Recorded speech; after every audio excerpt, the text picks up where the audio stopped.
begin right away. I will start with the questions that I have received, and this meeting will be recorded, and the last 10 minutes will be off the record. So, if you have any questions, please raise your hand, and I will call you out to unmute and start your video. All right. So let's get right on to it. Question number one would be. All right. So, my brother and I want to lead the same department. How do we divide roles without causing tension? I think that's a beautiful question, and it is a very pertinent and ongoing question here. Depending on whatever business you are, this kind of how do I say, this kind of feeling kind of shows up because you have grown up together. You've been, you stay probably in the same house, and it does show up, when you see that, okay, this is the work that I do, that I love doing. And my brother also wants that. Or maybe it's the glamorous kind of work where, one of you gets to travel the world and the other one gets to sit at in the office or in your factory. So, very interesting question. How to set it up? I will rewind a little bit. Okay. So, what happens when you join the business, and I've shared this a lot of times, is क्या आपका KPI, KRA defined है? The whole problem is that when we join the family business, we don't have any kind of role or responsibility or any clarity on those. So if on day zero you have your roles and your responsibilities cleared out and you are performing as per your roles and responsibilities, and later, based on those roles and responsibilities, you are producing the results or not producing the results, it is being measured and it is being discussed. Maybe, once a week, or maybe once in 2 weeks, bi-weekly meeting where you, your father and your brother, you sit and you discuss कि अच्छा यार हमने क्या create किया है या हमने क्या results produce करे हैं. And when you look at those results for the next 3 months and you keep at you know reviewing and looking at their information, they're looking at their feedback, कि क्या improve कर सकता हूँ मैं to produce better results. उस case में what happens is कि अगर हम दोनों को एक डिपार्टमेंट चाहिए तो आप देखते हो अगर यार मेरे रिजल्ट उसके रिजल्ट से बेटर हैं, you know clearly you can have this discussion कि for example, given that you both want same job or the same role or the same team, you can have a discussion with your father here कि ये roles defined हैं और क्या आपके brother को, आपके sibling को भी वो रोल पसंद है. Maybe just have a straight conversation. Maybe he's hating doing that job. What you are looking at looks like really fun. Now, I'll give you an example. For example, the elder sibling here, who's married and has a kid, is doing all the offshore work, where he's doing export and managing exports, and the younger sibling is looking at the operations.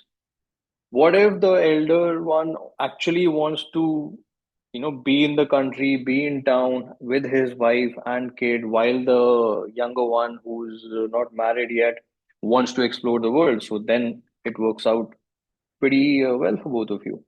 So, step one, please get your KRAs and your roles and responsibilities cleared, sorted. Then review it every month. See what kind of results you're producing. Now, if you're producing results, go on. If you're not producing results, give your brother a chance.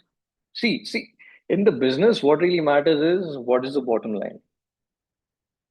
What is your profitability? And as long as that is going up, you're doing great. Thank you. Thank you for your question. Let's get to the next question here, which is my father wants me to prove myself before I am allowed to make big decisions. How do I fast track his trust? Great. So this is a question that comes up, when you join the business, there's certain decisions, there's certain investments, there's certain projects, there's certain things you want to bring in the business that you think is great for the business. Excuse me. And given you think it's great for the business, your father doesn't trust that yet. How to build that trust? Ask him for the project. ये वाला project छोड़ो. Ask him that मुझे ये project दो.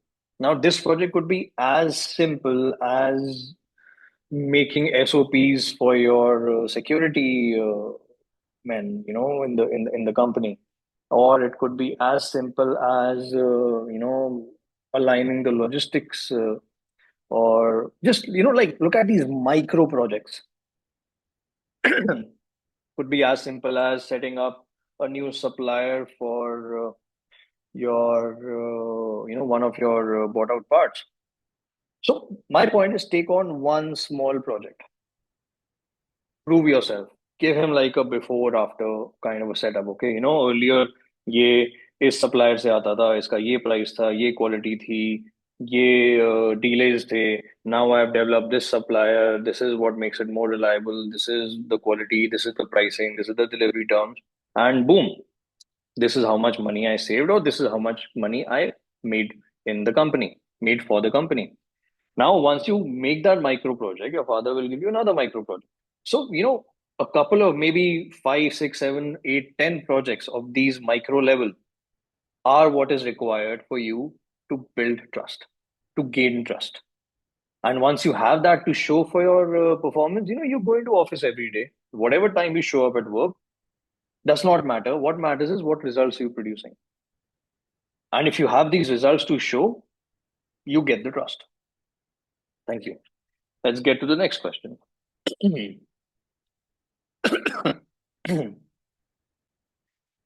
Our oldest employee is underperforming, but is loyal to the family. Should I fire him?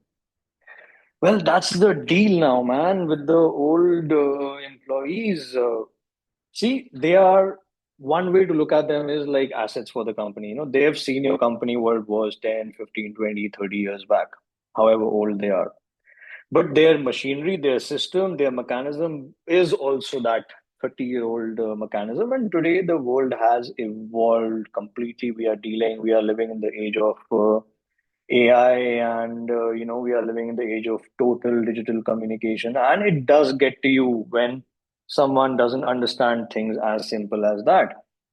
Now, I'll give you an example. A couple of weeks back, I was in this middle of my consulting, where one of the finance guys or this gentleman received a malicious message from a random WhatsApp number, but it had the photograph of the managing director, which was his father. Very interesting. That person's like, hey, I am in a government meeting, meeting some clients for some contracts. So please transfer 90 lakh rupees in this account. And he's dealing here with the oldest, one of the oldest persons, right? Hear me out completely. So once he's received, the oldest person received the message, his mind occurs, यार ये photo तो मेरे boss की है. और photo कहाँ से, वो लिंक्डइन से उठा लेते हैं फोटो, फेसबुक से कहीं से भी फोटो उठा लेते हैं और डाल देते हैं. वेबसाइट पे फोटोज होती हैं. तो बट उसको नहीं पता है, ठीक है. So he really thought it's him for some reason, but he made a call to that number. Oh no, what happened? A day prior, he received a message. Very interesting hacker here, very intelligent hacker. A day prior, he sent a message, hey, Mr. Sharma, please note this is my new number with his photo and everything. And Mr. Sharma says, okay, sir, I have saved your new number. Without asking even once कि क्यों लिया नया number, या verify भी किया कि आप ही का नंबर है या नहीं, क्योंकि फोटो लगी, he absolutely implied कि ये उन्हीं का नंबर होगा. Next day morning, he receives a message. I am, sitting with these government contract, क्या कहते हैं, people, and I need to transfer 90 lakh rupees right away in this particular bank account. Now, this gentleman, the finance guy, messages him, replies him on that new WhatsApp number, stating, "Sir, these are the funds that we have in our bank. These are all the payments that are pending, and this is the fund we have. Can I call you?" To which he replies, I can't talk, and blah, blah, blah.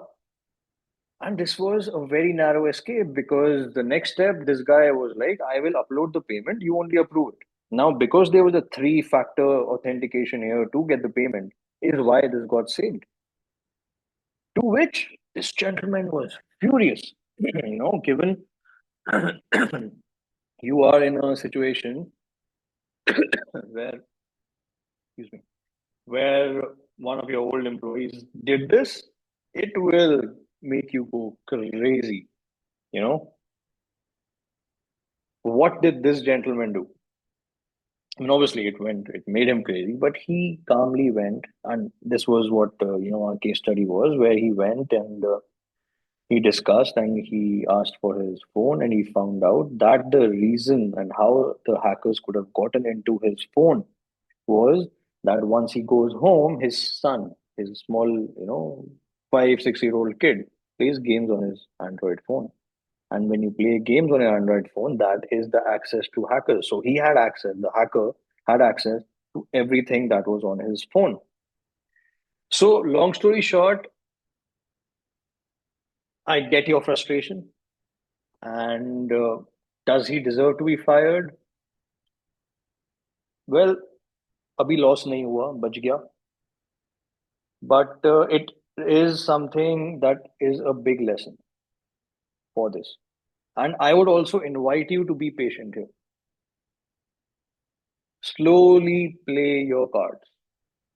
Either you can first train him, first you can explain him, this is how it works, this is how it doesn't work, and parallelly make a de-risking plan for this gentleman that you would like to fire because he's old. See, old employees are always assets for the company. You can use them in so many other different functions, departments, and they are very handy when it comes to your expansion plans. And they're all the same. If you fire him, you bring a next guy, maybe he does a bigger blunder. You can't expect him to do a lesser blunder. They're all in the same set of boat, where that's how, that's the, I would say, the ideal or the typical, upper middle class family business setup in India. That's how it is. So use your assets. Don't take any decision to fire your old employees, and they have served your company a lot.